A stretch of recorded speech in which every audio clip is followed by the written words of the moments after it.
First item is screen sharing. How do you change it so that participants can't share their screens by default? So I'm going to show you how to do that. So go into Zoom OS, into Preferences. You need to be logged on to Zoom. You don't have to start a meeting, but you need to log into your Zoom session.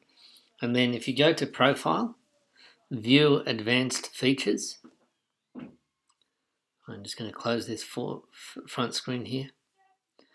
And so most of these things are going to be on the settings. So see under settings here, and I'm going to scroll all the way down. And I hope I'm not going too fast. And now what I'm going to do, screen sharing. Allow host and participants to share their screen or content during the meetings. I'm going to say no. This is only the host can do it, and then you click save, and that's and so that is saved. Now this is, as I say, only a problem if you've got a number of participants.